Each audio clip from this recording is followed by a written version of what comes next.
Hello students, welcome back. तो हमने question number 17 तक सॉल्व कर लिया था और आज चालू करने वाले हैं क्वेश्चन नंबर 18। तो चलिए देखते हैं क्वेश्चन नंबर 18 क्या कह रहा है। Question number 18 is 250 gram block slides on a rough horizontal table. साथ साथ डायग्राम भी बनाते चलेंगे। तो एक ब्लॉक है जिसका मास 0.25 kgs है। Find the work by the friction force in bringing the block to rest if it is initially moving at a speed of 40 centimeters per second. Now, if the coefficient friction between the table and the block is 0.1, how far does the block move before coming to rest? ठीक है, तो देखते हैं हम। सबसे पहले तो कहा है कि इनिशियली मेरा ब्लॉक जो है ना कुछ स्पीड से चल रहा है, जो कि है 0.4 मीटर्स पर सेकेंड। ठीक है, तो इसको ये कुछ ना कुछ एक टाइम के बाद रेस्ट में आ जाएगा फ्रिक्शन के कारण।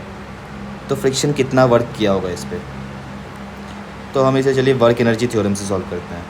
एक और तरीका है, एक्सेलरेशन निकाल लीजिए। म्यू दिया है मेरे पास, एफ बी डी बना करके एक्सेलरेशन पता कर लीजिए, फ्रिक्शन फोर्स पता कर लीजिए, उसके बाद एफ इंटू एस पता कर लीजिए। लेकिन उससे नहीं, चलिए हम वर्क एनर्जी का प्रॉब्लम सॉल्व कर रहे हैं तो वर्क एनर्जी से हम लोग इसको सॉल्व करेंगे। इससे आगे के क्वेश्चंस में सॉल्व करने में आपको हेल्प मिलेगा और इससे बहुत इजीली हम लोग सॉल्व भी कर पाएंगे। चलिए आपको दिखाता हूँ कैसे। देखिए, इस बॉडी पे सिर्फ और सिर्फ फ्रिक्शन वर्क कर रहा है और कुछ नहीं। तो इनिशियल जो बॉडी का एनर्जी होगा वो कितना होगा, जो इनिशियल एनर्जी है दैट इज़ टोटल एनर्जी के ई प्लस पी ई होता है। ठीक है, तो kinetic energy is half M V square 0.4 square plus potential energy, और ग्राउंड पे ही रखा है मेरा ब्लॉक तो कोई भी पोटेंशियल एनर्जी नहीं होगा, सो दिस इज़ ज़ीरो। तो यानी कि यहाँ से मुझे जो टोटल मिल गया that is 0.5 into 0.25 into 0.4 square and this is 0.02 joules। और U फाइनल एनर्जी कितना होगा, फाइनली ब्लॉक मेरा रेस्ट पे आ गया है तो काइनेटिक एनर्जी तो उसका ज़ीरो हो गया, साथ में पोटेंशियल एनर्जी तो ज़ीरो है ही as it is still on the ground, तो फाइनल ज़ीरो। अब देखिए, वर्क डन जो टोटल होता है that is change in total energy, यानी कि U final minus U initial. और इस पे क्या क्या फोर्सेस लग रहे हैं, सिर्फ एक फ्रिक्शन फोर्स ही लग रहा है और कोई फोर्स नहीं लग रहा है। तो वर्क डन जो टोटल है वो सिर्फ फ्रिक्शन के कारण है, तो work done by friction will be equal to initial ये final energy minus initial total energy, this will be 0.02 joules. और देखिए ये माइनस साइन ऑटोमेटिक आ गया यहाँ से, यही है वर्क एनर्जी का थ्योरम का फ़ायदा। इसमें आपको कुछ भी वेक्टर्स नहीं, सारे स्केलर क्वांटिटीज़ होते हैं क्योंकि एनर्जी हमारा एक स्केलर क्वांटिटी होता है। तो जो भी डायरेक्शन और साइन है वो हमें देखना नहीं पड़ता, वो ऑटोमेटिकली आ जाता है। ठीक है, तो सबसे पहला हमारा ये आ गया। नाउ नेक्स्ट हमसे पूछा है कि हाउ फार कितना दूर ये ब्लॉक गया होगा। तो चलिए, मुझे मालूम है जो वर्क डन होता है, what is work done, work done is actually force into displacement, displacement को मैं ऐसे दिखा रहा हूँ, इनटू कॉस थीटा, और इसका वैल्यू मुझे दिया है माइनस 0.02 जूल्स। ठीक है, तो सबसे पहले तो मुझे फोर्स जो फ्रिक्शनल फोर्स है उसका वैल्यू बता दीजिए। उसका वैल्यू हम कैसे निकालेंगे, एफ बी डी बना के, या डायरेक्ट मैं इसी में बना देता हूँ। देखिए, एक तो इसका नीचे कुछ वेट लग रहा होगा, that will be 0.25 into gravity 10 meters per second ले लेता हूँ। इसका एक नॉर्मल रिएक्शन n लग रहा होगा, और पीछे की ओर एक frictional force which will equal to mu N, और इसके कारण एक रिटार्डेशन लग रहा होगा पीछे की ओर, डेट इज़ ए। तो यहाँ से मुझे पता चल जाएगा कि जो frictional force is, what is my frictional force, that is mu N. और मेनली मुझे यही चाहिए बस इस इक्वेशन में पुट करने के लिए। तो this will be equal to mu is 0.1 into normal reaction is mg 0.25 into 10, so this comes out to be 0.25 Newton's. अब इसमें सॉल्व करेंगे हम, इस इक्वेशन में रखेंगे तो f का वैल्यू 0.25 इंटू डिस्प्लेसमेंट जो कि मुझे निकालना है into cos theta is -1 equal to -0.02, और यहाँ से डायरेक्टली मुझे s का वैल्यू मिल जाएगा, that is 0.02 divided by 0.25, and this is 0.08 meters, and this is the answer. Now next question number 19 में दिया है कि water falling from a 50 meter high fall is to be generating an electric energy of 1.8 into, actually 10 to the power 5 है, 10 to the power 5 kgs of water falls per hour, and half the gravitational potential energy can be converted into the electrical energy. So how many 100 watt lamps can be lit? मतलब simply मुझे पता करना है कि कितना energy मैं generate कर सकता हूँ, ठीक है, यानी कि कितना वर्क मैं एक्सट्रैक्ट कर सकता हूँ। तो फिर से मुझे पता है वर्क, जो आइडियल वर्क जो एक्सट्रैक्ट कर सकता हूँ मैं, that is equal to delta U. तो यू फाइनल, पहले बता दीजिए यू फाइनल और यू इनिशियल क्या होगा। U final will be, finally मेरा क्या होगा कि फाइनली मेरे सिस्टम जो वाटर है वो ग्राउंड पे आ रहा है, और ग्राउंड पे आ रहा है, और उसके बाद जो भी उसका जो वेलोसिटी बढ़ा होगा वो इलेक्ट्रिकल एनर्जी में कन्वर्ट हो रहा है, यानी कि एक तो ग्राउंड पे आने के कारण उसका पोटेंशियल एनर्जी ज़ीरो हो गया, और काइनेटिक एनर्जी यूज़ अप होने के बाद उसका वेलोसिटी भी ज़ीरो हो गया। तो फाइनल तो ज़ीरो है। और इनिशियल क्या है, इनिशियल सिर्फ पोटेंशियल एनर्जी है, लिखा है कि फॉल कर रहा है। अब इनिशियली कुछ वेलोसिटी के बारे में तो दिया नहीं है, तो हम मानेंगे कि रेस्ट से ही आ रहा है नीचे की ओर। तो this let this be mgh, ठीक है।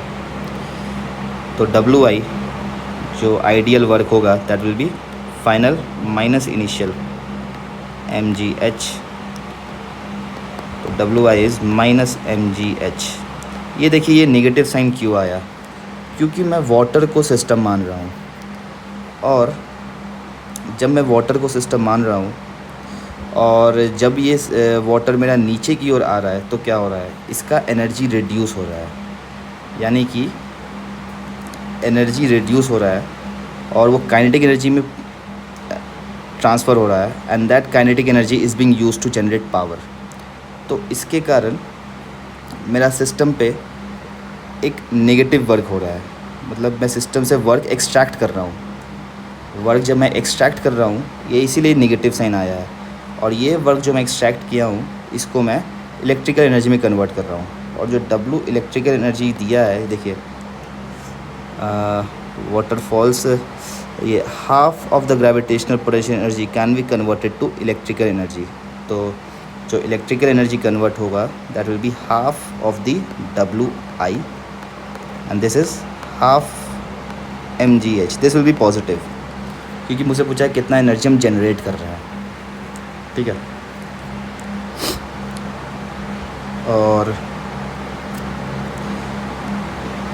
और मुझसे पावर मुझे पता करना है, तो इलेक्ट्रिकल पावर जो जनरेट होगा that will B mgh/2 into time. अब इसे हम देख लेते हैं ये क्या होगा। मुझे दिया है कि जो मास फ्लो रेट है, यानी कि मास over time, that is 1.8 into 10⁵ kgs per hour. यानी कि इसको मैं लिख सकता हूँ 1.8 into 10⁵ upon 3600 kgs per second. और जब आप इसे कैलकुलेट करोगे तो ये आ जाएगा 50 kgs पर सेकेंड, यानी कि 50 kgs per second water is falling. अब यहाँ पे हम पुट करेंगे तो 1/2 इंटू m/t आ गया 50 इंटू ग्रेविटेशनल कांस्टेंट 10 और हाइट गिवन इज़ 50। और जब हम इसे सॉल्व करेंगे तो this will be 25 into 5 is 125 100 joules. Sorry not joules, power का यूनिट होता है what.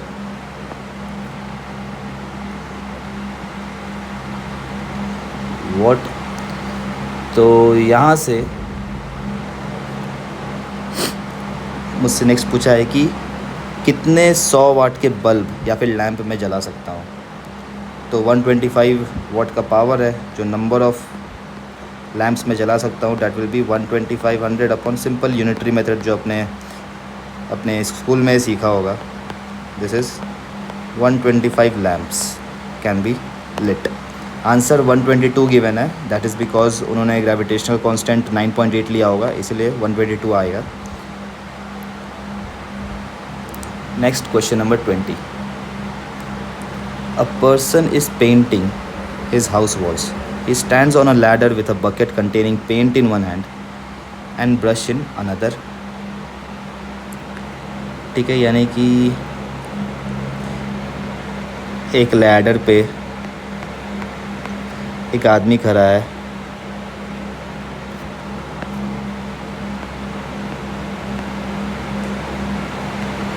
Sorry for the drawing, लेकिन आप समझ जाना।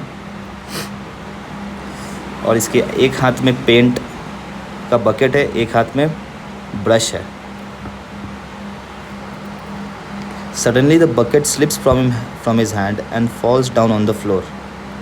If the bucket paint has a mass of 6 kg, bucket का mass 6 kg है, and the bucket was at a height of 2 meters at the time it slipped.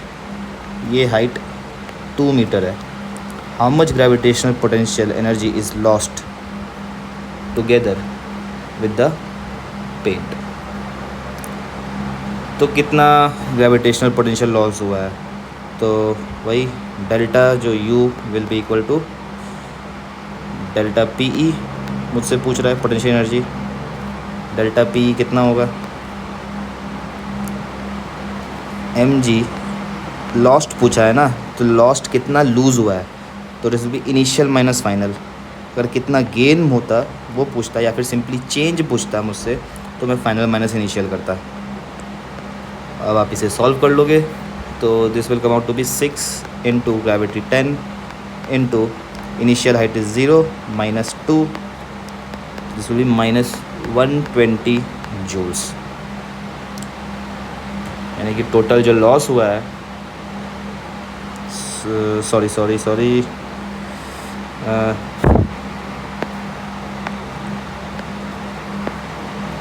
2 minus 0, तो total जो loss हुआ है, डेल्टा U नहीं, यहाँ पे loss लिखते हैं, लॉस इन जो P लॉस होगा, और डेल्टा P तो मेरा mg HF माइनस HI होता है। ठीक है, तो लॉस मेरा 120 जूल्स हुआ है, and this is the answer. Next question number 21। A projectile is fired from the top of 40-meter cliff with an initial speed of 50 meters per second at an unknown angle. Find its speed when it hits the ground.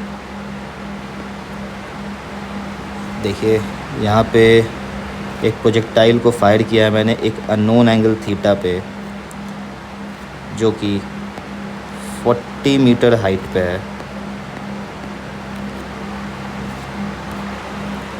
और इसका velocity is 50 metres per second. तो मुझसे पूछा है ये जब ground पे hit कर रहा होगा तो इस टाइम पे इसका वेलोसिटी क्या होगा। ठीक है, ये मेरा initial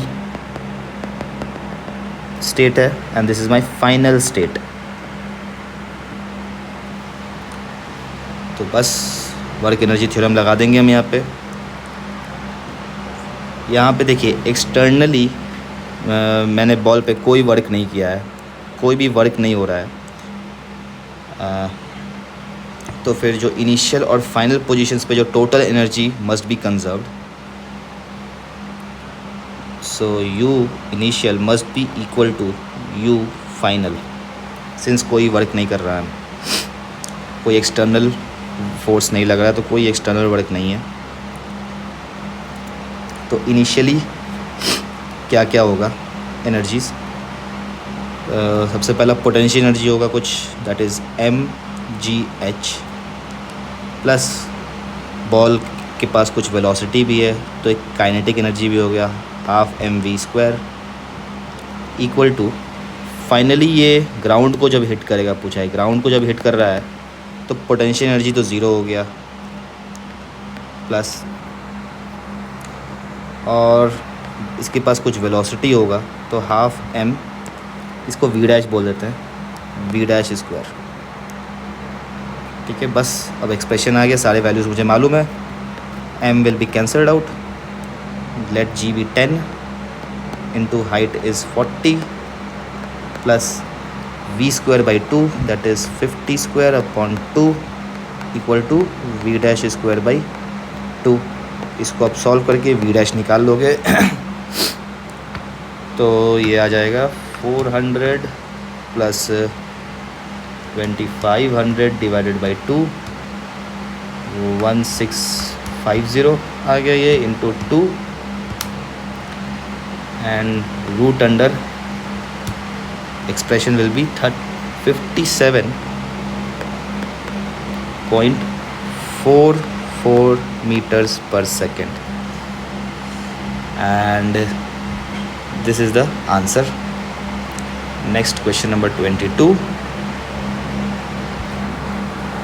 A 200-meter freestyle women swimming gold medal at Seoul Olympic 1988 went to Heiken Friedrich of East Germany when she set a new Olympic record of 1 minute and देखिए टाइम कितना दिया है, जो total time 1 minute and 57.56 seconds, यानी कि total seconds में जब convert करेंगे तो 60 सेकेंड्स प्लस 57.56 सेकेंड्स, ये टोटल आ जाएगा 117.56 seconds. Assume that she covered most of the distance with uniform speed. Uniform speed से कवर किया है स्विमर ने, यानी कि acceleration is 0 and she had to exert 460 watts to maintain her speed, यानी कि पावर मुझे पता चल गया, जो पावर स्विमर लगा रहा है दैट इज़ 460 वॉट्स। तो calculate the average force of resistance offered by the water during the swim. देखिए what is my power, power is work done upon time. Work done क्या होता है, work done is force into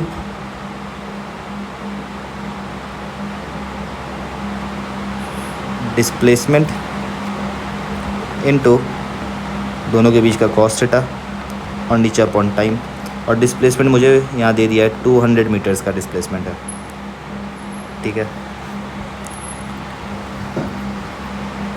तो चलिए बस values put करना है और आंसर निकालना है। Power is 460 equals to F जो है मेरा रेजिस्टिंग फोर्स है।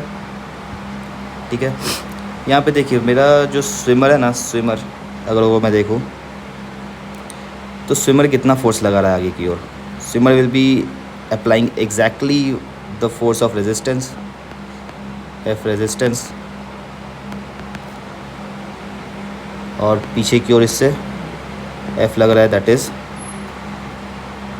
The resisting force. क्योंकि ये एक कांस्टेंट वेलोसिटी से ट्रैवल कर रहा है, यानी कि एक्सेलरेशन इज ज़ीरो, यानी कि ये दोनों फोर्सेस इसीलिए इक्वल बनाया है मैंने, दोनों equal, and I have represented this as F. ठीक है, तो यहाँ से simple force into displacement is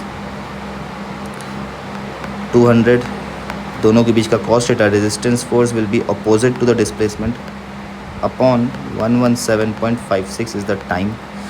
तो यहाँ से F will come out to be 460 into 117.56 divided by 200, this comes out to be -270.388 newtons. और यही पूछा है मेरे से कितना रेजिस्टेंस फोर्स लग रहा है, तो रेजिस्टेंस फोर्स जब पूछ रहा है यानी कि वो ऑलरेडी नेगेटिव में ही बोल रहा है, तो नेगेटिव साइन लगाने की ज़रूरत नहीं है। Now next question number 23, US athlete Florence Griffith Joiner won a 100-meter sprint gold medal at Seoul Olympic 1988, setting a new Olympic record of 10.54 second. यानी कि यहाँ पे डिस्प्लेसमेंट गिवन है 100 मीटर और टाइम गिवन है 10.54 seconds. Assume that she achieved her maximum speed in a very short time and then race with the speed till she crossed the line. Take her mass to be 50 kgs. Calculate the kinetic energy of the Griffith joiner at her full speed. तो full speed पे उसका kinetic energy मुझसे पूछा है सबसे पहले। तो ठीक है, next, assuming that the track wind offer an average resistance of 1/10 of her weight, calculate the work done by the resistance during the run and what power Griffith joiner had to exert to maintain the uniform speed. Okay, तो चलिए देखते हैं। सबसे पहले तो मैं velocity पता कर लेता हूँ। कुछ दिया नहीं है, हम मान रहे हैं दिया है कि बहुत ही छोटे टाइम में उसने मैक्सिमम स्पीड अटेन कर लिया। ठीक है, तो हम पूरा कांस्टेंट वेलोसिटी एज्यूम कर लेते हैं। तो कांस्टेंट वेलोसिटी से जो मेरा वेलोसिटी आएगा डिस्प्लेसमेंट अपॉन टाइम करके, this will come out to be 9.4877 meters per second. तो सबसे पहले मुझे पूछा है kinetic energy of the athlete, तो काइनेटिक एनर्जी क्या होगा? दिस इज़ हाफ mv², सारा वैल्यूज पुट करेंगे हम। Half mass is 50 into v², 9.4877 whole square, and this will come out to be approximately 2250 joules. अब नेक्स्ट पार्ट मेरे से पूछा है force of work done by the resistance force. ठीक है, तो ना पहले तो फोर्स रेजिस्टेंस फोर्स बता दीजिए। एफ रेजिस्टेंस, जिसको मैं एफ से डिनोट करूँगा, स्मॉल एफ से, this is equal to 1/10 of the weight, यानी कि mg/10। अब g को मैं 10 ले लेता हूँ, तो 10 और 10 विल बी कैंसल्ड आउट और बच जाएगा सिर्फ 50 न्यूटन्स। एंड एक्सेलरेशन मैंने ज़ीरो लिया है, तो जो total work done by the resistance force will be equal to F S cos theta, and this will be equal to 50 into 100 into cos theta is -1. Again resistance force है तो my opposite में act करेगा, and this will be -5000 joules. Now next part C पूछा है कि what power the athlete has to exert to maintain this uniform speed. तो कितना power exert कर रही होगी वो या कर रहा होगा वो एथलीट. तो पावर जो exert कर रहा होगा that will be जो रेजिस्टिंग फोर्स ने वर्क किया है upon time. So this will B 5000 upon time is 10.54 seconds, and this will come out to be around 465 watts, and this is the answer. Next question number 24. Water pump lifts water from a level 10 meter below the ground.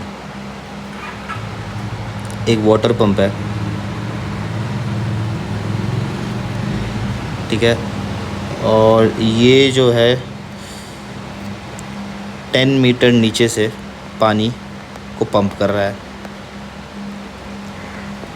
This is 10 metre.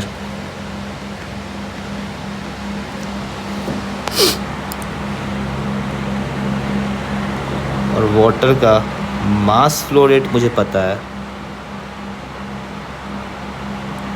ऐसे mass flow rate को हम लोग m dot से दिखाते हैं. वाई m dot is equal to, चलिए आपको मैं delta m by delta T, ये आप समझो कि पर यूनिट टाइम ये कितना मास इजेक्ट कर रहा है या फिर फ्लो कर रहा है m डॉट से. बस आप अभी के लिए एक नोटेशन समझ लो बस, m dot. And this is given as 30 kgs per minute. Per minute है, मिनट में 60 सेकेंड्स होता है, यानी कि 30 kgs per second. Then this is 0.5 kgs per second with negligible velocity. ठीक है, यानी कि v ऑलमोस्ट ज़ीरो है, यानी कि कोई काइनेटिक एनर्जी नहीं है. और सरफेस से चेक करा है, या सरफेस का भी वेलोसिटी ये ज़ीरो ही है. ठीक है, तो calculate the minimum horse power the engine should have. Power मेरे को पता करना है. पहले वर्क डन बता दीजिए. वर्क पंप को कितना वर्क करना पड़ेगा. तो वर्क देखिए, मैंने वाटर लेवल पे कितना वर्क किया. पहले work done on the water,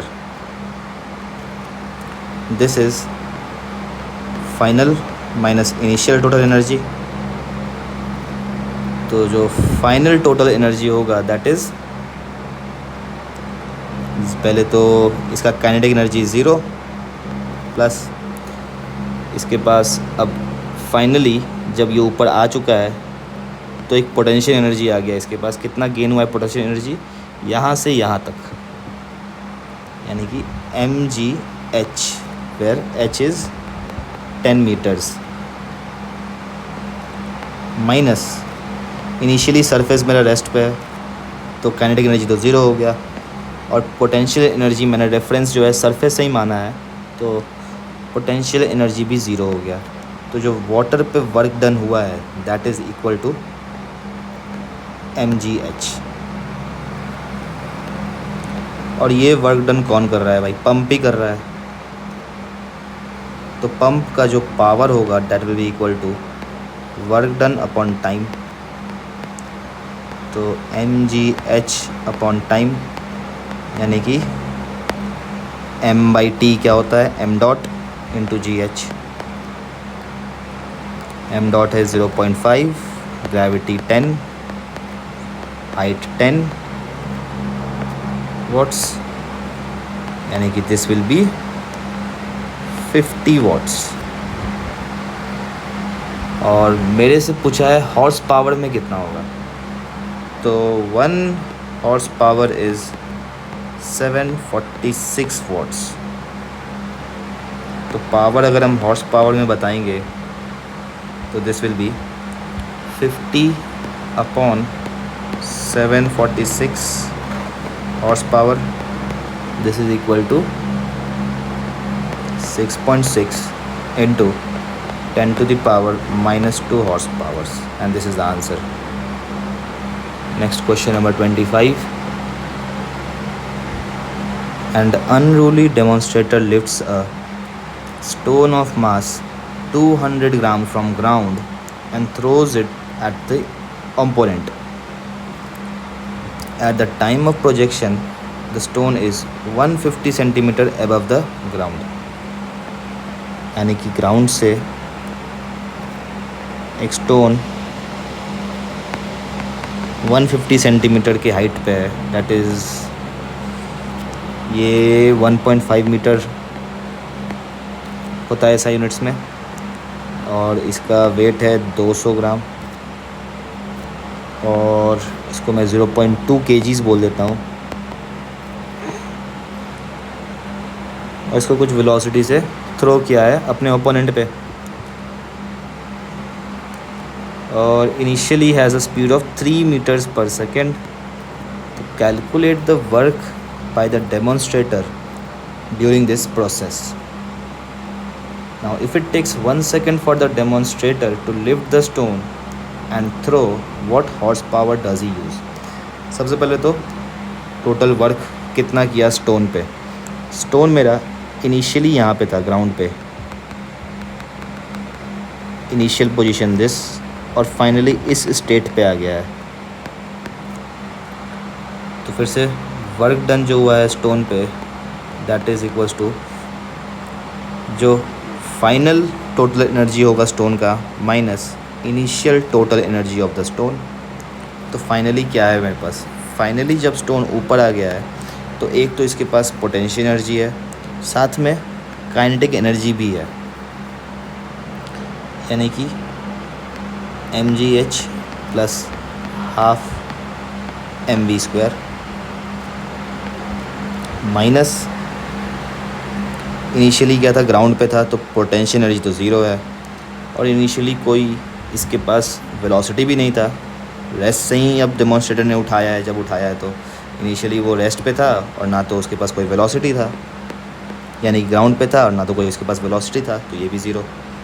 तो total work done will be mgh plus half mv²। इसके वैल्यूज़ हम रखेंगे, तो m को कॉमन ले लेते हैं, gravity 10 into height 1.5 plus v²/2 3²/2, और जब हम इसे सॉल्व करेंगे तो this will be 0.2 into 15 plus 9/2 is 4.5, और दिस विल बी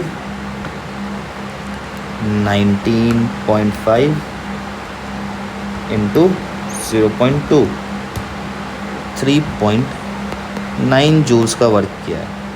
अब बोला है कि ये पूरे प्रोसेस में डेमोन्स्ट्रेटर को 1 सेकेंड लगा है, तो पावर क्या होगा, work done upon time that is 1, तो ये 3.9 वॉट्स आ गया है। अब पूछा है ये हॉर्स पावर में कितना होगा, तो सिंपल फिर से हॉर्स पावर में करने के लिए इसको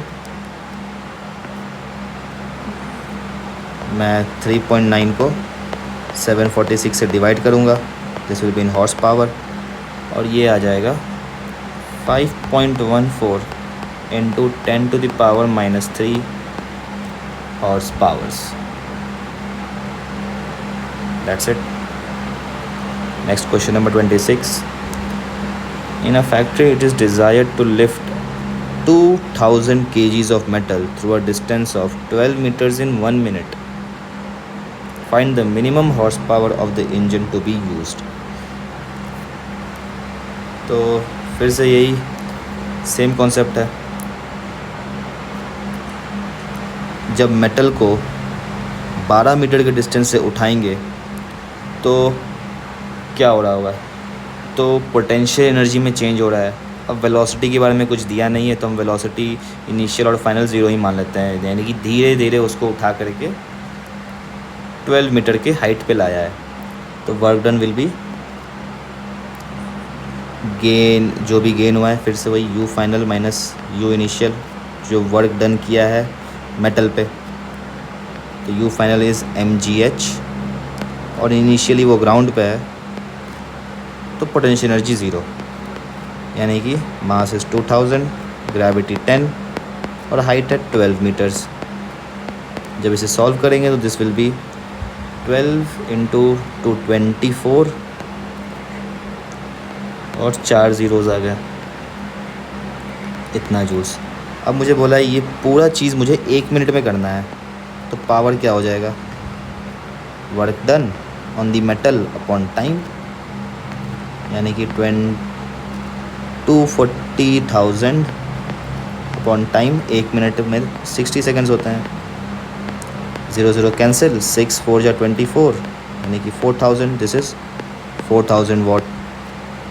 अब मेरे से हॉर्स पावर में पूछा है, तो फिर से वही 4000 को आप 746 से डिवाइड कर दो, तो ये आपको हॉर्स पावर में मिल जाएगा answer,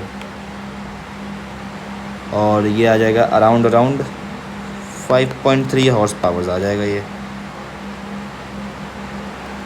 next question number 27, a scooter company gives the following specifications about it's product. क्या लिखा है, स्पेसिफिकेशन दिया है भाई कि जो वेट ऑफ द स्कूटर है, वेट को मैं WT से दिखाता हूँ क्योंकि W हम लोग वर्क डन के लिए यूज़ कर रहे हैं। वेट इज़ 95 kgs, तो मास गिवन है, चलिए M से दिखाते हैं इसे। Mass is 95 kgs, maximum speed given है 60 किलोमीटर्स पर आवर, यानी कि 60 इंटू 1000 अपॉन 3600 करेंगे तो मुझे ये मीटर्स पर सेकेंड में मिल जाएगा, और ये आएगा 60 into 1000 upon 3600, this is 16.67 metres per second. और मैक्सिमम इंजन पावर जो है P max, that is 3.5 horse power, इसको मैं 746 से मल्टीप्लाई कर दूंगा तो मुझे ये वॉट में मिल जाएगा। सारे डेटा को पहले आप SI यूनिट में कन्वर्ट कर लो, क्योंकि वहाँ से आपको यूनिट्स का मिस्टेक कभी नहीं होगा। फिर 2611 वॉट्स आ गया ये, एंड पिकअप टाइम जो दिया है, मतलब कितना टाइम में ये मैक्सिमम स्पीड पे आ जाएगा, 0 से मैक्सिमम पे आएगा, ये 5 सेकंड्स में आ जाएगा। तो वैलिडिटी चेक करना है मुझे, तो चलिए देखते हैं एक्चुअल पावर कितना चाहिए होगा। तो पहले देखिए work done on the scooter कितना होगा, स्कूटर पे वर्क डन, फिर से वही final energy of the scooter minus initial total energy of the scooter. तो फाइनली मैं इसे मैक्सिमम स्पीड पे ला रहा हूँ, तो काइनेटिक एनर्जी गेन होगा हाफ mv मैक्स स्क्वायर, और 0 से लेके आ रहा हूँ तो 0 पे इसका काइनेटिक एनर्जी भी 0 होगा। और ये लेवल रोड एज्यूम कर रहे हैं हम, लेवल रोड पे ही स्कूटर का टेस्टिंग कर रहे हैं, कोई भी एल्टीट्यूड नहीं है, तो ग्रेविटेशनल पोटेंशियल इनिशियली और फाइनली 0 0 ही होगा। तो जब इसे हम सॉल्व करके देखेंगे तो हाफ mv स्क्वायर मास मुझे पता है, और स्कूटर का मैक्सिमम वेलोसिटी भी पता है, तो जो काइनेटिक एनर्जी का टोटल वैल्यू आएगा जब मैक्सिमम स्पीड है, दैट इज़ 791.825 जूल्स। और 5 सेकंड में करना है मुझे, तो पावर कितना चाहिए मुझे, what is the power that is required. तो जो 1 सेकंड कुछ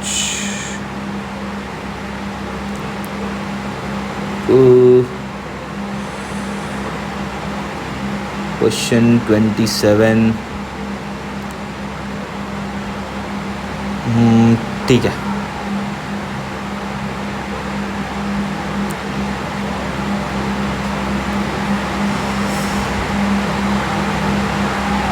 हाँ, तो फिर हम जब देखेंगे इसे तो यहाँ से हम पावर निकाल लेते हैं। पावर कितना होता है? Power is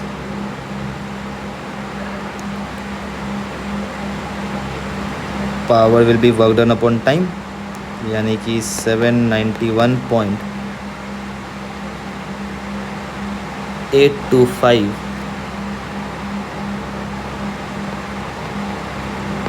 upon time is 5 seconds. मुझे इसमें कुछ गलती लग रहा है, शायद मैंने काइनेटिक एनर्जी का एक्सप्रेशन गलत निकाला है। एक सेकेंड में फिर से देख लेता हूँ। इंटू 95 इंटू 0.5, हाँ, it's not 79, this is 13199.72 joules. तो पावर कितना होगा? Power is 13199.72 joules in 5 seconds। तो यहाँ से ये आएगा 2639.94 वॉट्स, यानी कि जो एक्चुअली में पावर जो रिक्वायर्ड है that is higher than the actual power of the engine. यानी कि जो क्लेम है वो कुछ ज़्यादा क्लेम कर दिया है कंपनी में। सो company has overclaimed।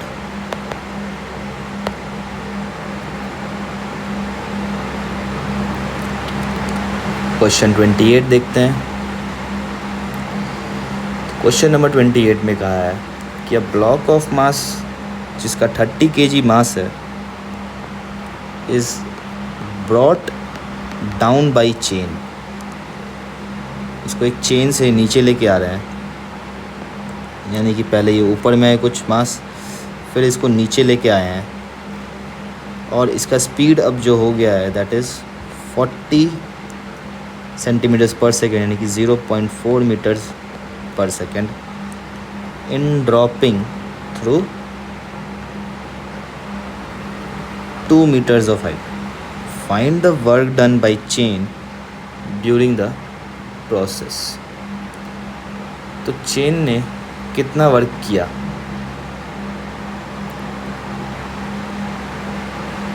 देखिए, सबसे पहले तो बता दीजिए work done on the block. Block पे मैंने कितना वर्क किया होगा?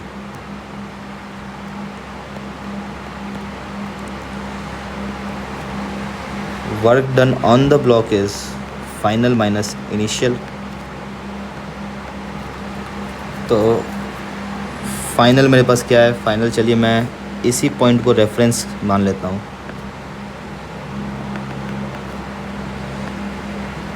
ये मेरा रेफरेंस पॉइंट मान लेता हूँ, चलिए इसे ग्राउंड मान लेता हूँ या फिर, ठीक है। तो फाइनली क्या है भाई? फाइनली मेरे पास ब्लॉक का कुछ काइनेटिक एनर्जी है और ये वापस ग्राउंड पे आ गया है, तो पोटेंशियल एनर्जी तो नहीं होगा। माइनस इनिशियली जो है ड्रॉप, देखिए ड्रॉप किया है, यानी कि इनिशियल वेलोसिटी तो ज़ीरो होगा। तो इनिशियली मेरे पास सिर्फ पोटेंशियल एनर्जी है, कुछ हाइट पे है मेरा। कितने हाइट पे? 2 मीटर्स के हाइट पे है, यानी कि mgh। तो ब्लॉक पे कितना वर्क हुआ है? दैट इज़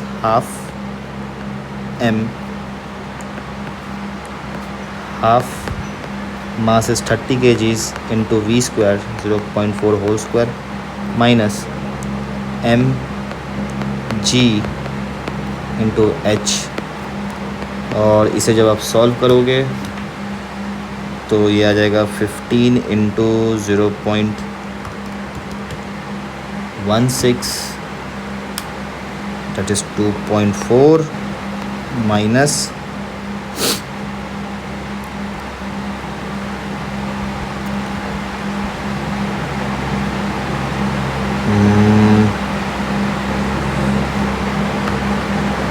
ये आ जाएगा 30 इंटू 300 इंटू 2। तो 300 इंटू 2 मतलब 600 जूल्स। और ये आ गया माइनस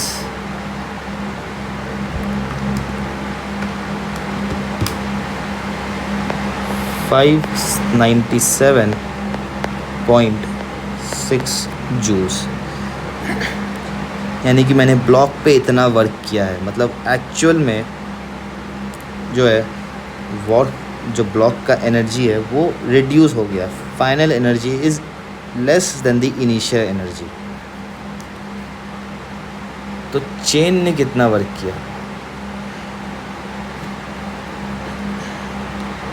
तो सिंपल, जितना भाई ब्लॉक पे मैं जितना वर्क कर रहा हूँ वो चेन के ही थ्रू कर रहा हूँ, तो work done by the chain will be equal to the work done on the block. ये मेरा लैंग्वेज ध्यान रखिएगा, this is work done by the chain and this is work done on the block. Work done on the block is final minus initial and work done by the chain, यानी कि जब भी by वाला term आएगा that is initial minus final. ठीक है, ये चीज़ आप ध्यान रखिएगा। तो भाई जितना चेन ने वर्क किया वो वर्क कहाँ गया? ब्लॉक के ऊपर गया है। तो सिंपल दोनों इक्वल होंगे, that is equal to minus 597.6 joules and this is the answer.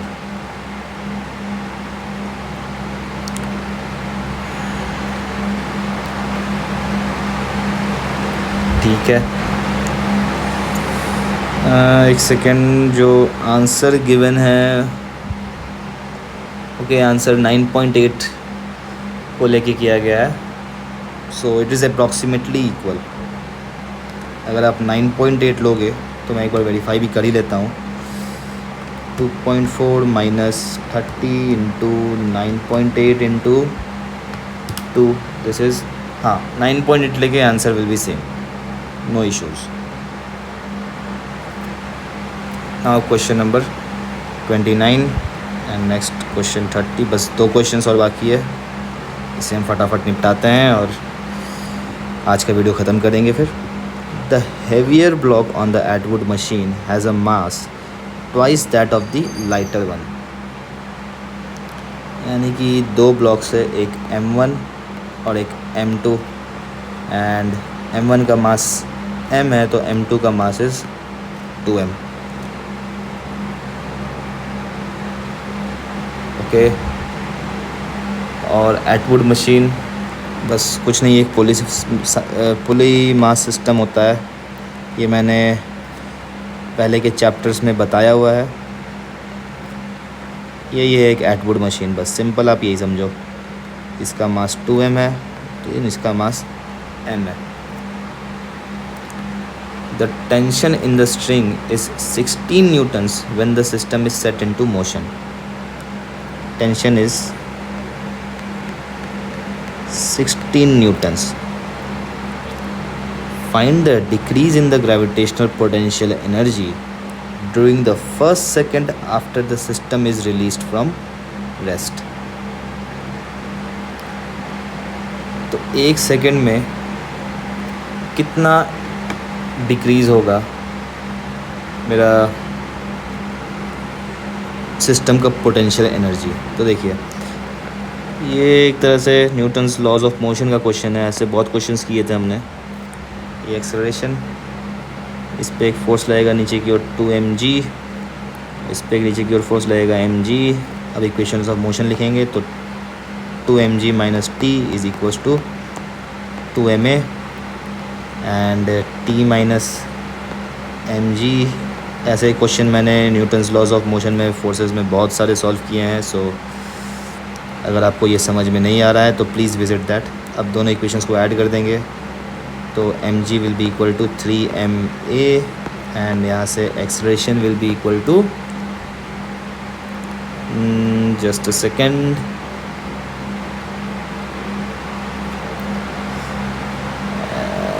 Okay,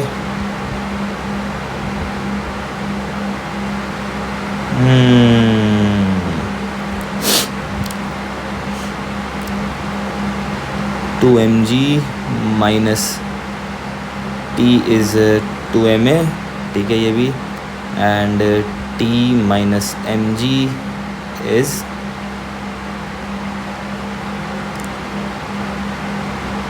T minus M G is this. ठीक है, चलिए मुझे टेंशन का वैल्यू पता है ना, तो एक काम करते हैं हम टेंशन के टर्म्स में अपना एक्सेलरेशन निकालते हैं। तो मुझे mg को एलिमिनेट करना है ये दोनों इक्वेशन से, या छोड़िए, चलिए हमने एक्सेलरेशन यहाँ से क्या आ जाएगा, what will be my acceleration. दोनों इक्वेशंस को मैंने जब ऐड किया तो दोनों इक्वेशंस को जब हम ऐड करेंगे तो t and t will cancel out and mg will be equal to 3ma, a is g/3, a अब g/3 आ गया, तो अब किसी एक में पुट कर देते हैं, t minus M G equals to m into a that is g/3, यानी कि t will be equal to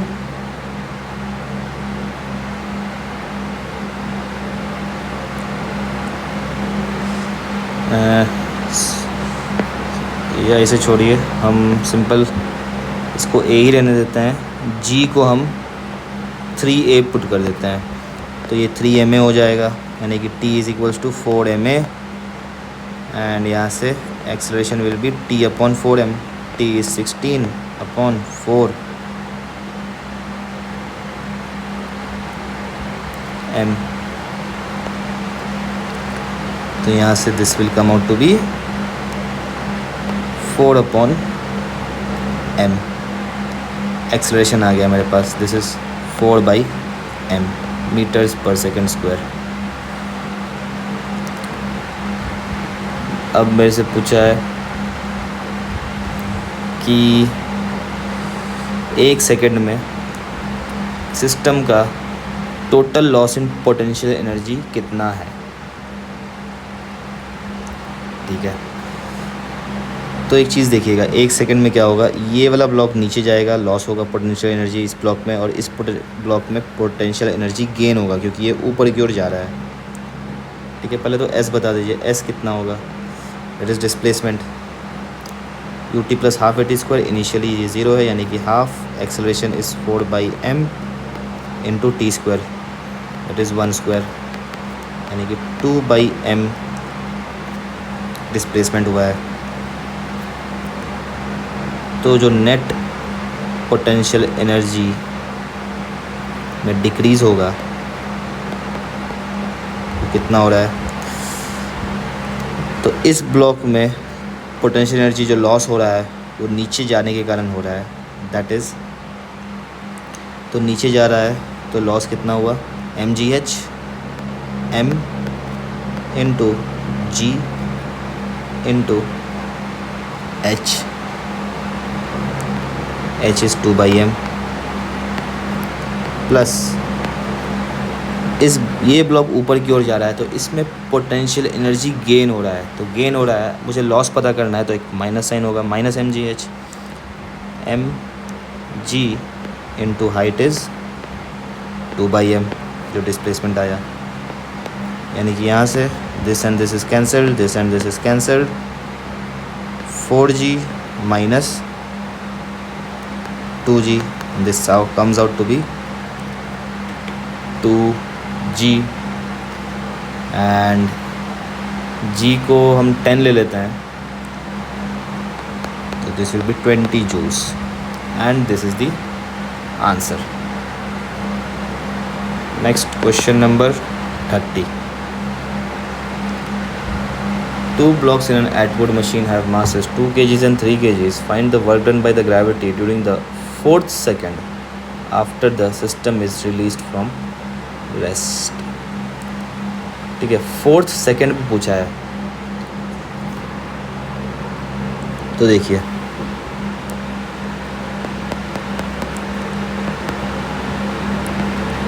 simple, फिर से वही एटवुड मशीन है, यानी कि पुली मास सिस्टम है, ये 2 kg, ये 3 kg नीचे की ओर जाएगा कुछ a एक्सेलरेशन से, और ये ऊपर की ओर जाएगा कुछ a एक्सेलरेशन से, टेंशन t, इधर भी टेंशन t। तो जब आप इसे सॉल्व करोगे तो फिर से इक्वेशंस लिख लो, 3g minus T equals to 3a and t minus 2g equals to 2a। दोनों इक्वेशंस को ऐड कर दिया मैंने, तो t and t will be cancelled out, यानी कि g इक्वल्स टू 5a। यहाँ से एक्सलेरेशन आ गया मेरे पास g/5 और g को 10 ले लेते हैं तो 2 मीटर्स पर सेकेंड स्क्वायर आ गया यहाँ से। अब 4th सेकंड में पूछा है, तो nth सेकंड में जो डिस्प्लेसमेंट का फॉर्मूला होता है अगर आपको याद हो तो this is a/2 into 2n-1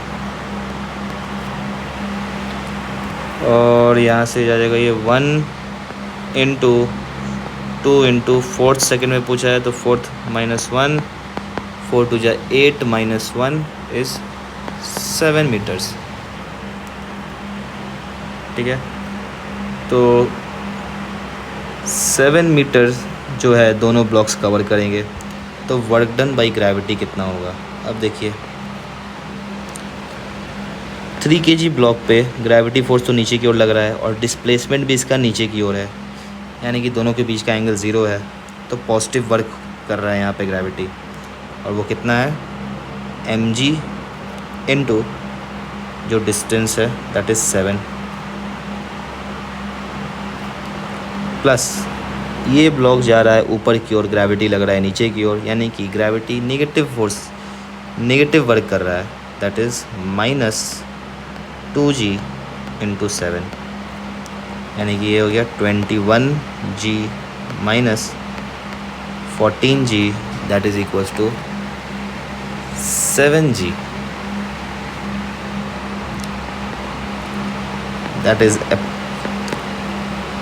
70 joules। This is the answer and that's it. And इसी के साथ हम आते हैं इस वीडियो के एंड पे, और नेक्स्ट वीडियो में हम फिर से चालू करेंगे क्वेश्चन 31 के साथ। तब तक आप प्रैक्टिस करते रहें, दोबारा से इन 2 क्वेश्चंस को सॉल्व